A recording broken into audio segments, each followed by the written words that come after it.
Bonjour, ici la plume pour limpers.com. Donc aujourd'hui, on va faire une petite vidéo d'une session que j'ai jouée sur Citab, sur le site Barrière.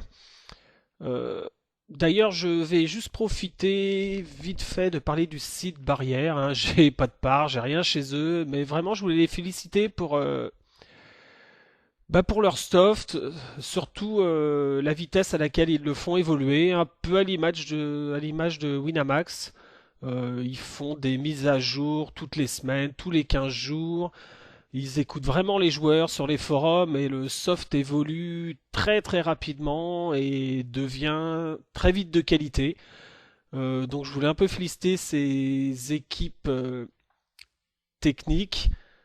Ça fait plaisir quand on voit certains softs qui évoluent pas depuis des années malgré les demandes. Ça fait plaisir de voir des équipes comme ça à l'écoute. Euh, c'est voilà, je voulais au moins le dire. C'est vraiment sympa et je le dis quand même à l'image de Winamax qui fait la même chose et PokerStar aussi, mais qui a plus d'expérience. Et on va dire que Wina et PokerStar ont plus d'expérience, donc c'est un peu moins surprenant. Barrière qui est un peu plus nouveau, très surprenant à la vitesse à laquelle leur soft évolue et ça fait plaisir. Ceci étant dit, donc on va démarrer notre session. Donc c'est de la NL50, 6 tables. Donc j'espère qu'il va y avoir de l'action. Je me souviens plus. En tout cas, on va voir si je le fais sur une, deux ou trois vidéos. Et puis c'est parti. Juste avant de commencer, je vais vous expliquer mon HUD. Donc on va prendre sur la table en bas à gauche Alex Lack au niveau de ma souris, donc 21-19 VPIP PFR. À côté, l'agression factor, le nombre de mains entre parenthèses, euh, les gains, pas très important vu le sample, le pourcentage de 3 bêtes en dessous, le fold to 3 bêtes, le 4 bêtes et le squeeze. En dessous, on a le CB, double barrel, fold to CB et fold to au deuxième barrel. Donc on y va, on va commencer. Donc on va commencer tout de suite sur la table en haut à gauche avec la main As-Dame. Euh, on va se retrouver dans une situation, on va dire standard de squeeze, avec un open d'un joueur régulier. Euh, Collé assez rapidement par un joueur qui, j'ai pas beaucoup de mains sur lui, mais a priori aurait des tendances joueur récréatif. Euh, donc on squeeze. Le but étant voilà, de prendre énormément de value sur le joueur récréatif et de faire partir le reg ici, c'est pas plus mal. On prend donc top pair. On fait un continuation bet, j'ai fait mi-pot, je pourrais faire légèrement supérieur. Ça serait pas dérangeant de sizer un peu plus lorsque j'ai touché contre un joueur récréatif, puisqu'il va pas trop s'en rendre compte. Ici, je fais un deuxième barrel, donc le deuxième barrel, pareil, mi-pot, pas besoin de faire beaucoup plus cher vu les stack size qui nous restent derrière. Pardon. Euh, Puisque là, il lui reste que 37. Et maintenant, il lui reste 25. Donc ici, c'est pas la meilleure carte. Dans le sens où elle connecte un peu le flop et la turn, ce qui pourrait lui donner, en plus pourrait toucher un peu plus de mains un peu curieuses, avec des pockets en main, ça fait un peu plus de 7, mais bon, peu importe, on a sizé nos bêtes de manière à ce qu'il reste 25 river pour un pot qui fait 50. Clairement, s'il a une dame, il va absolument jamais lâcher river. Euh, S'il a une main curieuse du style 7-7, 8-8, ça pourrait le tenter de payer de faire un hero call vu qu'il n'y a que 25 dans 50. Après, bah, s'il a une double paire du style 5-6, euh, 4-5, ou s'il a touché un 7 avec une pocket, bah tant mieux pour lui, ça fait partie du jeu, mais on va pas trop s'en préoccuper vu que les sizings sont très bien ici, donc on met le reste. Et il tank, c'est assez surprenant quand vous allez voir sa main. Voilà, il a en fait deux paires, 4 et 2. Donc ici, tout de suite, je reviens en arrière pour voir la main finale. Voilà, parce qu'elle n'est pas restée très longtemps. Euh, Histoire de parler du joueur en même temps, puisque voilà, il a 4 et 2. Je ne comprends pas qu'il est tank river. Euh, on n'a que cette main, je vous ai dit que c'était certainement un joueur récréatif. Là maintenant ici, quand on voit cette main, on en a clairement la confirmation. Voilà. Euh, on sait que ce joueur-là va jouer énormément de mains, on a la position sur lui et on est assez content. Pas dramatique d'avoir perdu la cave contre lui, c'est une cave qu'on devrait revoir assez souvent. Je vais revenir sur un coup qui va se passer sur la table en bas à gauche. Euh, avec As-Dame. Voilà, je vais revenir à ce moment-là. On a donc le même joueur que la table en haut à gauche, où on a squeeze. À savoir que la session, je l'ai commencé il y a quelques temps, pas longtemps, le temps d'ouvrir les 6 tables. J'ai déjà fait quelques petits 3 bet light et j'ai eu des 3 bêtes en value. Et je crois me souvenir que c'était tombé sur ce joueur-là. Donc là, clairement, quand je squeeze en haut As-Dame et que je me retrouve ici dans la situation d'avoir de nouveau As-Dame au bouton contre son open au cut-off, ici je suis super content de pouvoir 3 bet. Je m'attends très souvent euh, à ce qu'il 4 bet ici. Non seulement qu'il ait quelques 4 bet bluff, mais aussi qu'il ait du 4 bet de value étendu. Que ça soit des pockets, mais pourquoi pas ce valet. Donc je suis très content de pouvoir le 3 bet ici et puis on pourrait discuter du call du 4 bet en slow play mais on le fera pas, surtout pas en L50. Euh, et donc la meilleure chose à faire va être de shove. On a même, je pense, un peu de value contre des mains type as valet si je l'ai pas mal énervé. Il va tank, mais bon, voilà, il était en bluff. Je m'y attendais quand même beaucoup. Donc voilà, les deux tables se passent en même temps, hein. Souvent, il faut être attentif un peu à ce qui se passe sur toutes les tables, ça peut être intéressant. On va avoir une main, je pense, en bas à droite avec valet 10 de pique. Donc on a a priori un joueur récréatif qui limp, isolé par un joueur qui va sûrement être un peu réguiche puisqu'il isole. Euh, on se retrouve sur un flop avec une deuxième paire, un kicker moyen. On va dire ici que le joueur qui a isolé a checké, et quand il a checké, je pense que souvent il abandonne le coup. Euh, S'il avait quelque chose, clairement il aurait misé, s'il avait une bonne main. Il peut très bien ici checker une main du type As-10 ou Valet-Valet. Mais assez souvent aussi abandonner le coup. Il peut estimer que la main est, Dame 10 plus de trèfle est assez drawy en 3 way et il peut assez souvent abandonner le coup. Ici, donc, on a deux options. Soit faire un bet au flop, soit check back. Euh, Ici, le bet au flop, il faut se demander est-ce que vraiment on a de la value. Donc on va être tiraillé en fait entre le fait qu'on n'ait pas énormément de value, puisqu'on va oublier un peu Exo, et on va s'intéresser au joueur a priori Kilim qui est récréatif.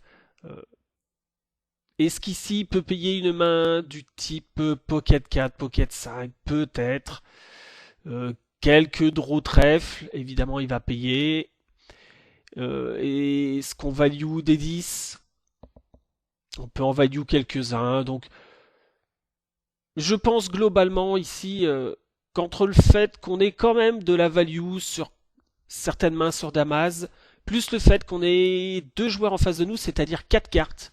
Si on laisse la turn, déjà on donne énormément de possibilités à l'une des deux mains d'améliorer. Et on donne aussi la possibilité à ces joueurs-là de nous bluffer. Pourquoi pas, vu le fait qu'on ait fait un play assez weak. Donc je crois me souvenir que j'ai checké. Alors ça peut s'expliquer aussi par les deux gros coups peut-être que je viens de jouer à l'instant. Mais je pense que c'était plus un bet ici qu'un check. Bon, je m'en sors bien. Une carte, on va dire une blanque qui tombe turn. Je décide de payer. Et ce que j'ai dit, voilà, on a affiché de la faiblesse. Et donc on se retrouve dans une situation un peu difficile. Oui et non, en tout cas, on n'a pas d'informations particulières sur le joueur. Il deux barrel turn et river avec un bet pot river. Pas d'infos sur ce joueur. Je pense que je vais assez souvent fold ici et attendre d'avoir un peu plus d'informations sur sa manière de jouer pour pouvoir faire des hero calls. Euh, En haut à gauche, donc j'ai notre joueur récréatif qui a min open. Il open 33%, donc il a open 3 mains sur les 9, donc c'est pas un nid dans l'open. Je vais donc l'isoler avec As-9. J'ai de la value clairement contre ce joueur-là. Je l'ai vu tout à l'heure. Donc As-9, c'est clairement de la value.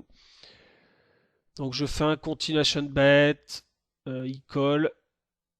Le roi, là il a collé en plus assez vite, hein. Le roi est vraiment une superbe carte à double barrel dans les pots 3 bêtes. Il n'y a aucune raison de pas barrel ici. Euh, Clairement, il peut avoir des pockets et il aura beaucoup de mal quand même à les coller maintenant. Et je peux même prévoir de 3 barrels river s'il colle. Ce qui peut être curieux avec des pockets. Il pourrait pourquoi pas avoir un backdoor flush draw qui rentre, plus une paire. Donc ici, je vais quasiment tout le temps shove river.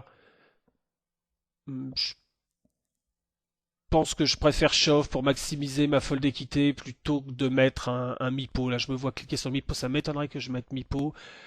Je pense qu'il peut avoir pas mal de mains faibles ici. Et je représente beaucoup de rois. Et ça, c'est quand même tout à l'heure, vous voyez, en plus, il a tank avec deux paires.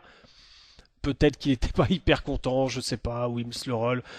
En tout cas, les joueurs récréatifs, ok, sont des joueurs assez calling station. Maintenant, ici, imaginons qu'il ait une main du style 5 et 6.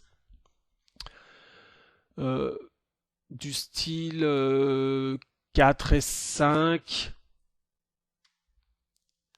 Ça va vraiment être difficile pour lui de payer, même s'il a une main à 7. C'est quand même pas évident de payer, même pour un joueur assez calling station. Ces joueurs-là aiment bien souvent payer flop et turn. Et bon, après, ils se disent, ok, là, ça fait beaucoup, je vais folder. Ce sont pas quand même des calling stations jusqu'au bout. Donc, il tank pas mal. Et il finit par folder. Euh, donc, on va continuer à voir un peu ce qui se passe.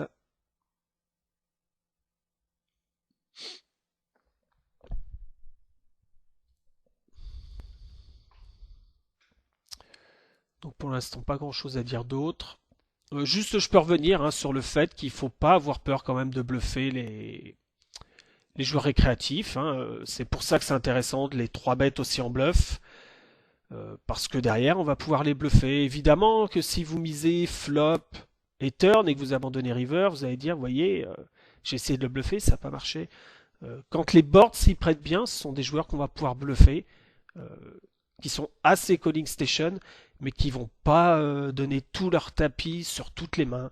Faut pas non plus penser ça, c'est pas vrai. Donc ici avec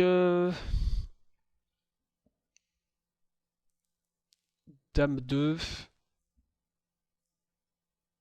on peut peut-être voir le coup, je sais pas s'il est intéressant.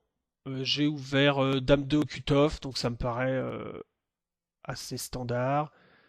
Surtout Dame de suité. J'aurais pas ouvert Dame de off. J'ai une pocket 2, pas énormément de value, mais si je check, je vais devoir souvent abandonner post-flop. Donc je décide plutôt de miser. Ça check. Et ici river, je pense que si bet je fold. Je le vois pas bluff ici. C'est vraiment pas un bon board pour lui à bluff.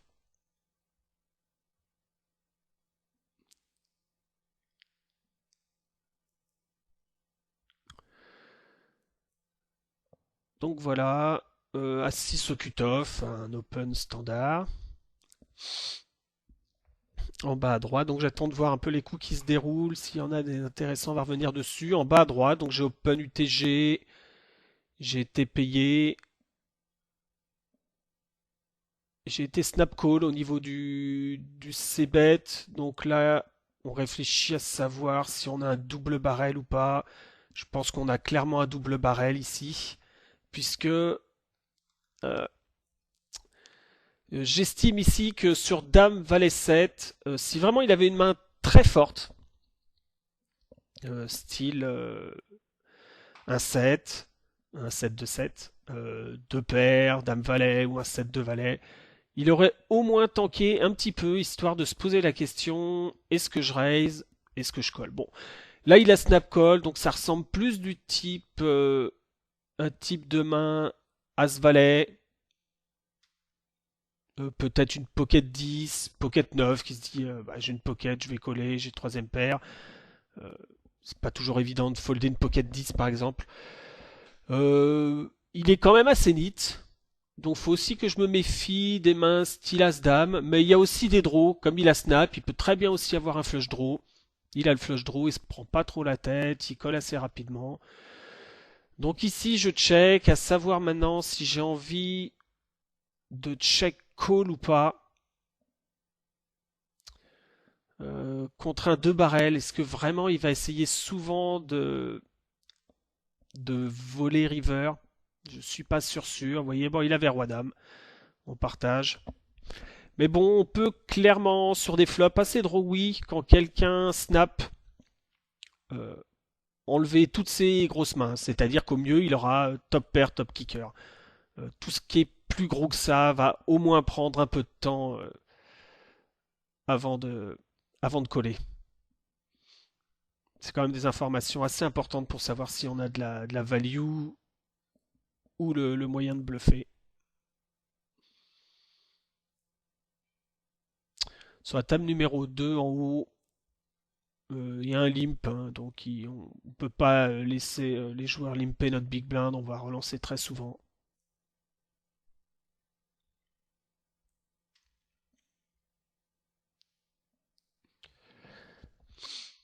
Donc vous allez voir, hein, le jeu que je fais là sur cette session est un jeu assez standard, on va dire tag. On verra à la fin des vidéos, je montre à mon avis sûrement mon tracker avec les stats pour voir un peu ce que ça donne, mais ça doit être un style de jeu qui va tourner 22-18, quelque chose comme ça. Après, peut-être un peu plus loose si jamais on a un peu plus de cartes. Mais voilà le style de jeu avec un 3 bet qui devrait tourner dans les 8% à peu près. Au niveau du 3 bet, à savoir que 4-5%, c'est quand même pas beaucoup. Si on veut devenir un peu pénible à jouer, il faut monter à 8. Ça me semble bien. Au-dessus, c'est difficile à gérer, tout le monde ne peut pas le gérer, de 3 bêtes plus, c'est-à-dire 10% et plus. Et en plus de ça, c'est aussi pas mal exploitable, je trouve. Euh, on peut pas mal se défendre contre ces joueurs qui 3 bettent vraiment beaucoup. Euh, alors que quelqu'un qui va 3 bet dans les 8%, c'est quand même un peu plus difficile, je trouve.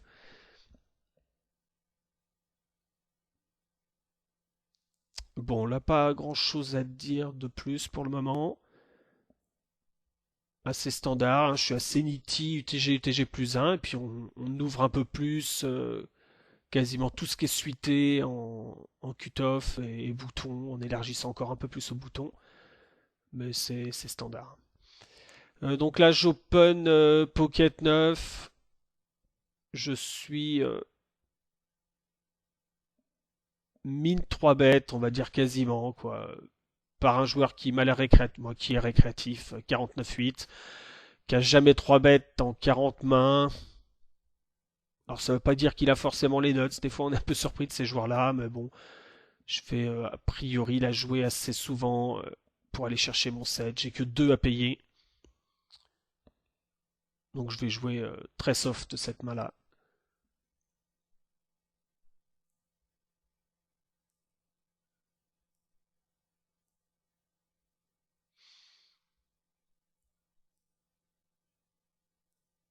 Après je reviendrai rapidement sur la main. Donc il mise et je m'en vais.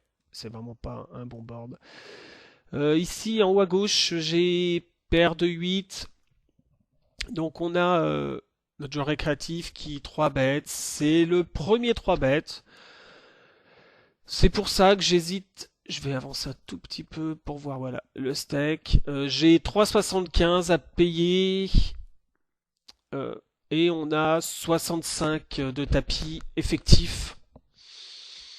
Ça pourrait être un call si on estime que ce joueur-là 3 bêtes vraiment vraiment en value. Mais bon, on a quand même que 18 mains sur lui, donc je sais pas trop la range qu'il va avoir. Et je sais pas non plus ce que Alex Lack au bouton peut me réserver derrière.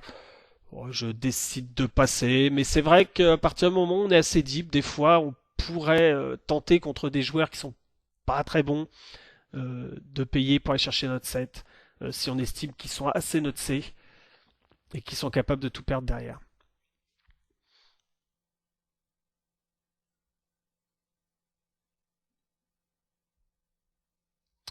Ici, roi dame, clairement je dois hésiter ici en fait.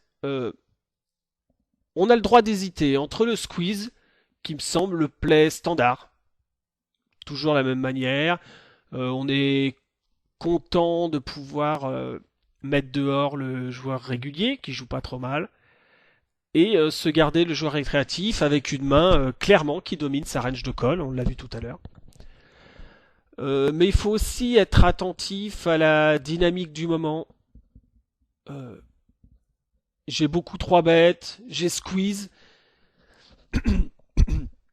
Pardon, est-ce que là, je vais pas provoquer un play d'Alex Lack qui va essayer de me 4 bet.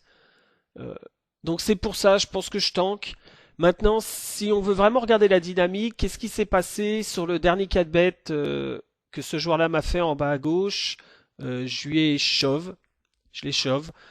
Donc ça peut clairement le pousser à pas essayer de mood play tout de suite en refaisant un 4 bet. Donc a priori, je pense qu'assez souvent ici, il devrait pas me 4 bet bluff. Justement parce que le dernier qu'il a fait, le 4 bet bluff, il a été obligé de folder. Et c'était il y a pas très longtemps. Donc je décide de faire quand même le squeeze. Et bon, ça gagne. C'est aussi une bonne opération, hein.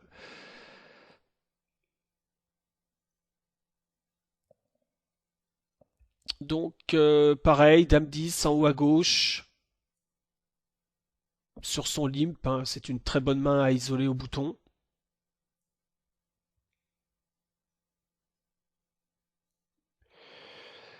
As 4-3. En fait, là, j'ai deux joueurs. On est en 3 ouais. J'ai presque. J'ai pas presque. J'ai give up le coup. parce que j'estime qu'il y a de grandes possibilités euh, qu'il y ait des pockets en face de moi et que les joueurs me croient pas. De toute façon, j'étais assez actif. Fishing doit avoir une range pour avoir collé derrière, pas trop mal, qui domine la mienne et j'ai pas envie de rentrer dans ce coup-là, donc je décide d'abandonner tout de suite. En bas à gauche, j'ai ouvert Pocket 9, défendu par un short stack. J'ai deuxième paire. Donc quand on a deuxième paire, on va être un peu comme tout à l'heure avec le valet 10, tiraillé entre est-ce que je bet pour value, est-ce que je check back. J'ai envie de dire, plus votre main est forte, moins il y a de cartes turn qui peuvent vous embêter, plus le joueur est assez facile à jouer aussi, plus vous pouvez décider de check back. Puisque de toute façon, on n'aura pas 3 barrels de value avec seconde paire, on n'a pas envie de construire un pot énorme, et on peut induire des petits moves de notre adversaire, on n'en est pas mécontent. Plus notre main est fragile, et peut se faire, non seulement elle est fragile par rapport aux cartes que possède notre adversaire, mais aussi par rapport à ce qu'on peut se faire bluffer. C'est-à-dire que là, ici, Pocket 9, il y a quand même beaucoup de cartes au-dessus du 9 qui peuvent sortir.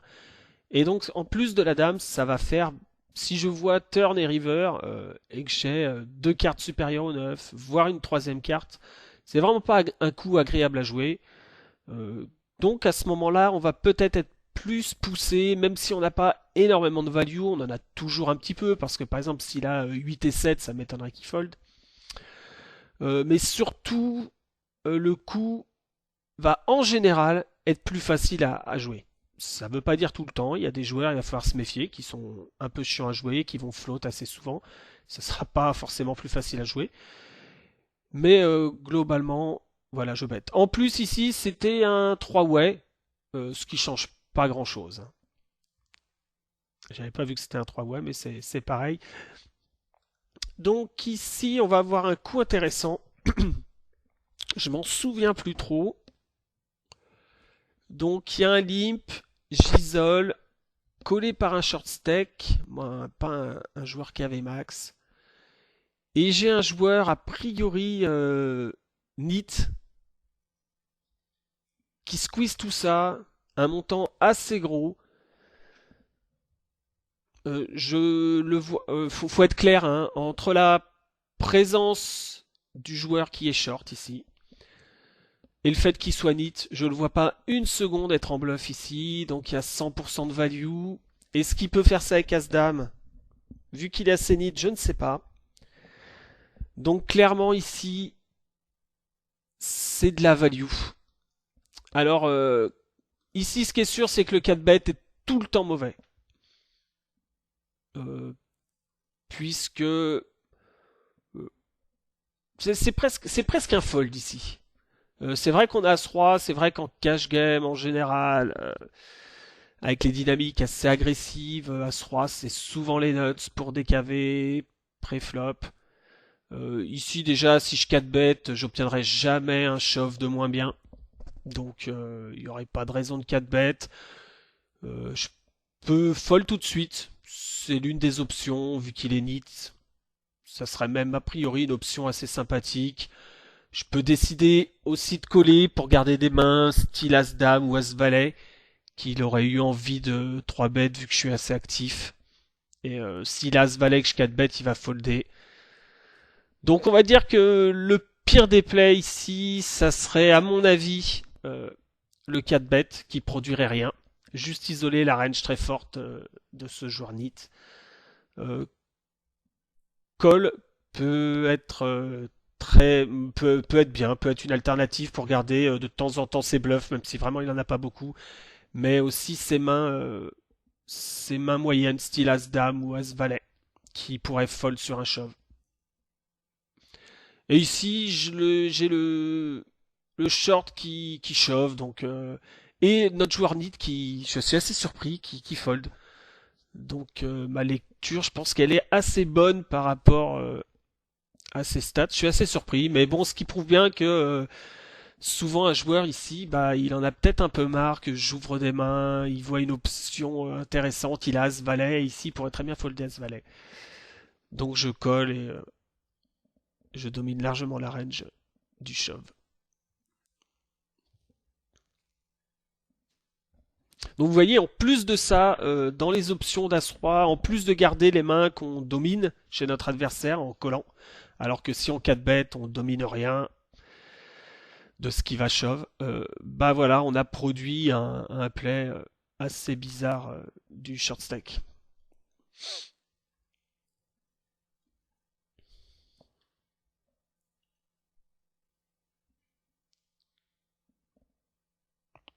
Pocket 4 en bas à droite, un open UTG évidemment. Ici As-10 en bas à gauche, hein, on va voir un peu ce qui va se passer, mais je vais clairement isoler. Isoler et value BT surtout. De toute façon, l'isolation là déjà, on est tout seul contre lui. Mais je vais value bet. Je fais un CB assez standard et je gagne le coup.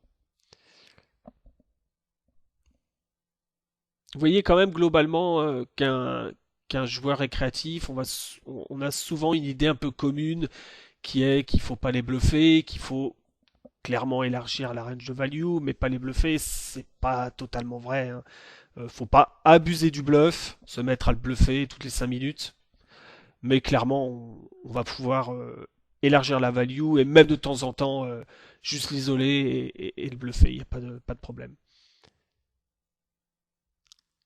Ici avec Pocket 4, je suis UTG, je suis donc 3 bêtes. C'est un joueur qui a 40 mains, qui a un profil assez nitide sur les 40 mains, qui a jamais 3 bêtes. En plus, il 3 bêtes UTG. Euh, J'estime que sa range est assez strong. Donc ce qui va se passer, c'est que au niveau des 3 bêtes, plus la range va être strong, et plus je vais défendre les pockets, qui vont faire des jeux énormes.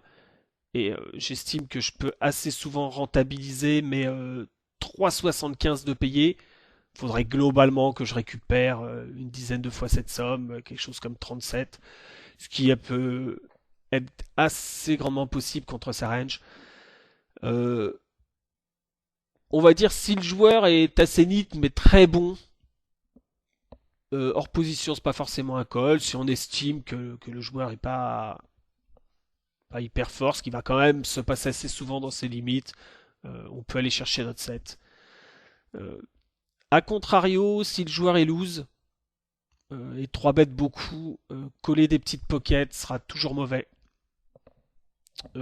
Et donc il est préférable soit de coller des mains qui dominent son range de 3 bêtes, soit de coller des mains style suited connector, middle suited connector, qui vont nous permettre euh, de flopper des draws et pourquoi pas de faire des moves contre la range qui va être assez faible. Donc ici je défends, je rate mon flop et je vais abandonner.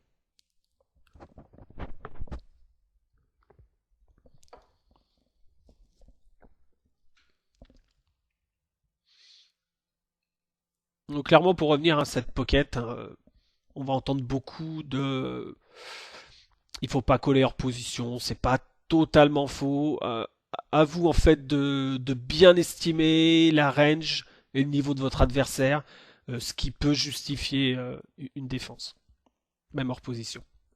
Plus la range est forte, plus votre adversaire est pas très bon et pas capable de faire ce qu'il faut, plus vous pourrez défendre votre main. Donc ici j'open 4-6 de trèfle, je l'open aussi parce que j'ai le joueur récréatif dans les blindes. Euh, Ici, ouais, il me 3 bêtes, j'ai hésité à défendre parce qu'on est un peu deep. Mais bon, 4-6, c'est vraiment faible quand même pour défendre. Avec la position contre un joueur que j'estime récréatif et que on est un peu deep, j'aurais défendu pas mal de mains. 4-6, c'est vraiment quand même faible. Hauteur 6 plus 2 gapper, c'est un peu embêtant. Moi, un gapper.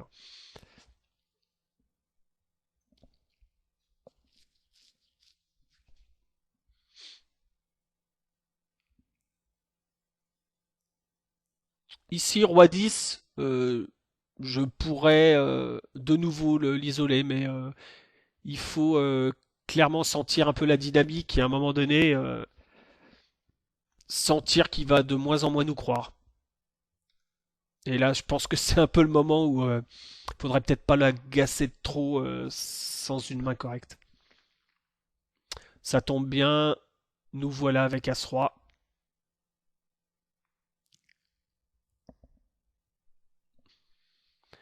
Et donc on va 3 bêtes en value.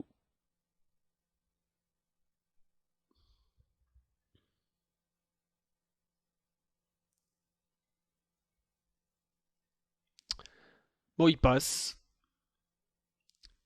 Il est, il joue beaucoup de mains. Voilà, il joue beaucoup de mains. Il défend des fois. Vous avez vu la main de tout à l'heure sur le squeeze qu'il a défendu. Je sais plus ce que c'était, 4-6 ou quelque chose comme ça. Et puis des fois, il fold. Je comprends pas trop son style de jeu. Des fois, il est assez. Il fait pas n'importe quoi, puis des fois il défend un peu n'importe quoi. Donc voilà. On va regarder la main 8-6 en haut à droite. Donc c'est un pot limpé. Donc j'ai 8-6, je décide de pas relancer. Euh, le joueur qui a limpé check. Donc ici, globalement quand même, sa range est assez faible quand il check. J'ai une gutshot. Et j'ai quand même dans l'idée assez souvent de miser turn et river. Parce qu'ici, je serais pas surpris qu'il me colle aussi avec pas mal d'as high. Pourquoi pas, voilà, des as high, des mains assez faibles, pourquoi pas, voilà, plein d'as qu'il aurait limpé. Le roi est une très bonne carte river pour essayer de continuer à bluffer. Et voilà, donc quand globalement, on va essayer, quand un adversaire nous montre une range assez weak, essayer de l'exploiter. Et encore mieux si on a un petit peu d'équité. Ici, on avait une gutshot. Pourquoi pas note 8 valable si on le touche.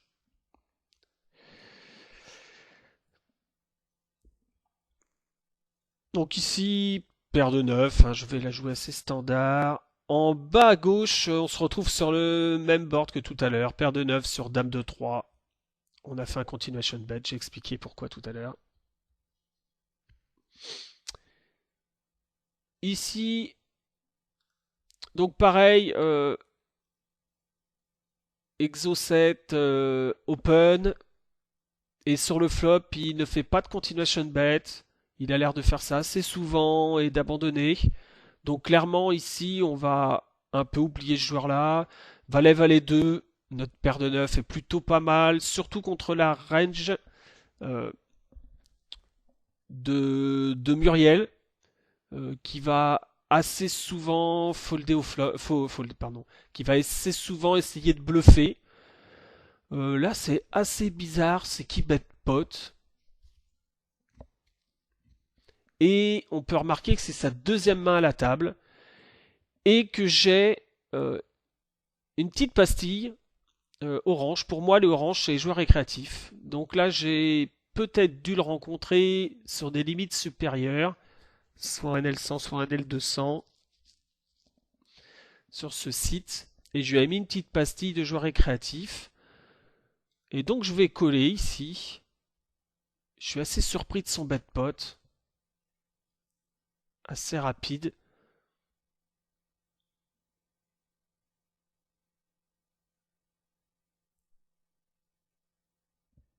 Et de nouveau, il bet pot. Alors ici, clairement, c'est clairement pas un coup évident. Juste, il y a des moments où, quand vous mettez un peu tous les facteurs, voilà, la pastille orange, le fait que ça soit sa deuxième main à la table et que déjà il s'énerve, euh, et le fait que ça soit valet-valet 2, et qu'a priori, souvent sur valet-valet 2, il a pas grand-chose, il y a un flush draw, et qui met en plus des bet pots. C'est assez bizarre de mettre cher comme ça. Même s'il pourrait être de temps en temps value, je vous dis, c'est pas un automatique call, mais il y a des moments où vous avez le droit de sentir quelque chose. Et je sais qu'à ce moment-là, je sais pas, toutes ces petites données, bah, par moment je vais fold et par moment je me dis il y a quelque chose qui va pas.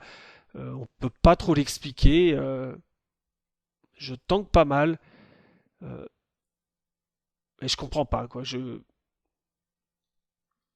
Et évidemment quand je call turn ici, je m'attends quand même globalement de quelqu'un qui bet pot assez rapide, deuxième main. Euh, je m'attends à quand même globalement à ce qu'il bet river. Donc là, je suis un peu intéressé par la main en bas à droite. Je reviendrai dessus. Euh, et je vais remonter au-dessus a priori. Mais je pense que c'est un call. Je dois un peu réfléchir, mais clairement quand je suis parti. Et donc il monte pocket 5. Il n'y a pas trop d'explications. Euh, de sa part en tout cas pour avoir fait un play pareil. Pour ma part, euh, clairement de temps en temps on va nous retourner un valet ici, mais je continue à vous dire que quand vous jouez une session, c'est pas dérangeant si vous avez un coup à un moment donné où vous sentez quelque chose. Il faut aussi suivre un peu son instinct et se dire il y a des petites choses qui on sait pas trop expliquer, ça va pas quoi. On le sent pas. Il vient d'arriver à la table, il balance, il balance. En plus de ça, j'ai ma petite pastille jeu récréative. Bon, bah, je décide que c'est le moment de coller. Je vais revenir sur la main en bas à droite. Alors, c'est pas l'une des mains les plus dures à jouer, puisque je vois que je flop nuts. J'ai 8-9 de carreau sur un open d'exo 7. Je défends. Je flop la quinte. Ici, donc on est devant deux possibilités, soit raise tout de suite, soit call. Alors il y a plusieurs choses. Euh, Ici, j'ai pas trop envie de coller. Pourquoi? Parce que déjà, j'aurais vraiment peur d'avoir des cartes qui lui fassent peur. C'est-à-dire des cœurs peuvent lui faire peur. Un 8, un 9 vont lui faire peur. Euh, et ça m'embête un peu déjà ça, d'avoir quelques turns qui peuvent l'embêter, qui peuvent m'empêcher de lui prendre son tapis. Deuxièmement, on a pu voir tout à l'heure qu'il avait tendance à check et à pas faire de continuation bet. Et donc sur un flop 10-6-7, j'ose imaginer que si continuation bet, c'est qu'il a quand même une main. Même si on est en bagarre de blinde et que son range est assez large, j'estime que ça peut être un flop qui va souvent abandonner quand il a rien. Surtout vu ce profil, vu ce qu'on a vu tout à l'heure. Donc j'ai envie de raise tout de suite et de prendre de la value, que ce soit sur ses grosses mains, ses tirages, immédiatement. En plus, j'estime que je vais sûrement être moins cru quand on est en bagarre de blinde que si jamais il avait Open UTG par exemple. Donc je raise et il fold assez rapidement. Un peu surpris.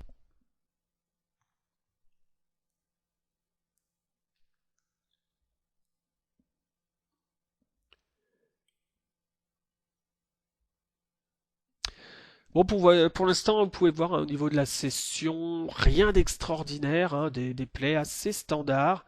Euh, euh, voilà, et ça se déroule pas trop mal. Et je vous dis, on doit avoir une stat qui doit tourner aux alentours de 22-18 et on doit être au moins 8% de 3 bêtes parce que en fait je 3 bêtes beaucoup en haut à gauche, en bluff et en value étendu. Donc ça fait vite monter le taux de 3 bêtes sur une session. Donc Open 8-8, c'est un 3-way, As 4-2. Je décide de checker assez rapidement. Bon, il y a des moments, c'est pareil. Alors là, toujours, j'aime bien vous parler quand même de la dynamique. C'est quelque chose qu'on aime bien souvent parler et qui va justifier beaucoup de nos plays qui sont mal joués. Mais j'aimerais aussi parler de cette dynamique que vous devez sur laquelle vous devez vous appuyer pour savoir si vous devez faire juste des plays à peu près standards ou si vous devez faire un continuation bet. Il y a des moments donnés où il faut sentir que vous avez été très actif et vous n'avez pas envie de vous mettre dans une situation difficile, vous n'avez pas envie de vous faire float souvent. Et même si on a une main à peu près convenable, on va choisir plutôt le play assez soft, justement parce qu'on sait qu'on va pas être cru et que ça va être un coup difficile et qu'on peut se level.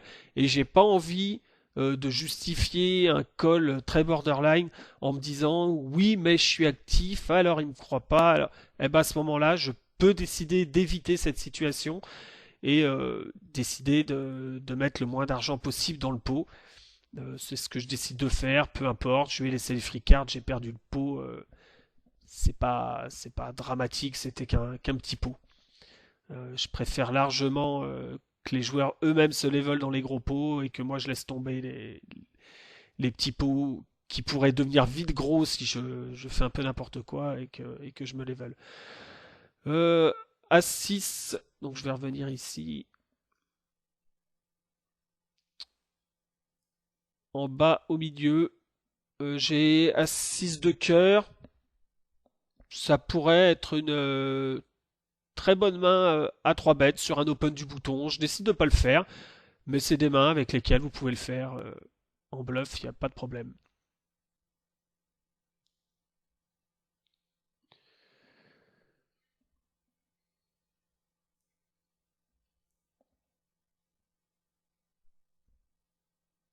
Donc As-Valet, je vais revenir sur le As-Valet en bas à droite.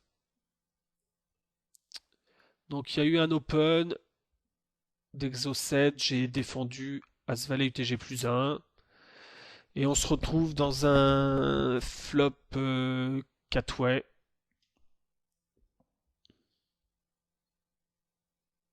Donc Exo 7 va bet. Alors ici, bon, on n'a rien, donc c'est un easy fold, hein. Clairement, quand même, dans un 4-way, vous devez être capable de reconnaître la range Exo 7. A priori, 4-way, voilà, de la part d'un joueur qui CB pas, qui fait un CB dans 4-way, qui était UTG, sa range me semble quand même méga strong.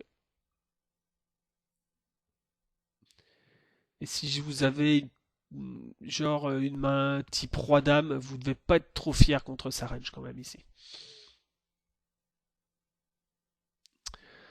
Valet-valet en open.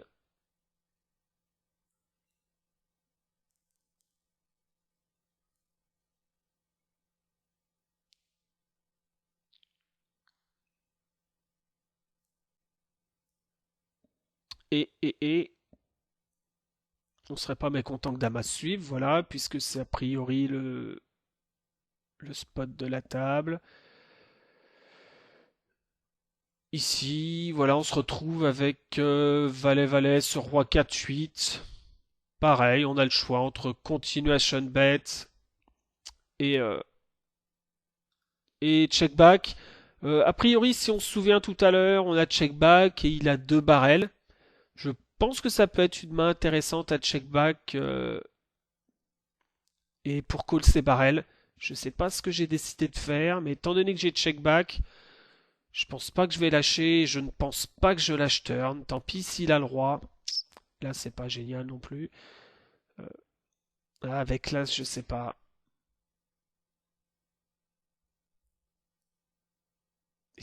Ouais, il check. Bon, je vais pas être mécontent de check back. Et il a 6 et 7. Euh, je sais pas si s'il n'y a pas l'as river, est-ce qu'il barrel. C'est dommage, ça aurait été intéressant de voir ça. Mais par rapport à ce qui s'est passé tout à l'heure, je pense que Valet-Valet était une bonne main pour lui provoquer un bluff de sa part contre notre range affiché assez weak. Donc évidemment, je pense que j'allais très peu fold river. Euh, on va regarder As-Roi et je pense qu'on va arrêter la vidéo ici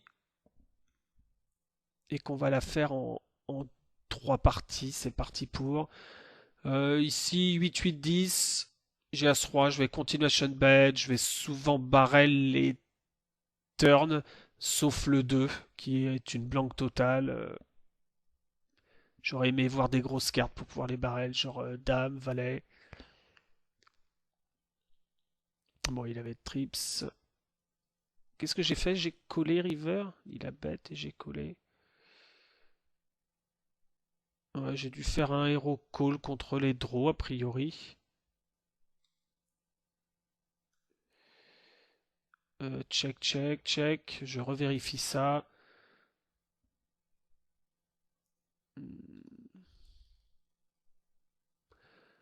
Ouais, ce qui est dommage, c'est que sur le 7,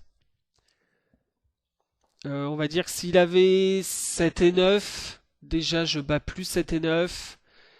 S'il avait Valet 9, il a pris la quinte. Donc tout ce qui est flush draw, pardon, tout ce qui est straight draw, je ne le bats plus. Je bats plus que les flush draw. C'est pas génial comme call. Je pense que si je bats aussi les straight draws, ça peut être intéressant. Euh, Tout à Miss River, je peux call. Là ici, ça a pas raté. Euh, Non seulement il améliore en quinte certaines straight draw, mais il fait des paires avec d'autres. Et je pense pas qu'il mise. Euh, Ouais, remarque, ouais, mais il les améliore. Donc non, de toute façon, c'est pas un call. Donc on va terminer cette première partie sur ce magnifique call avec As-Roi.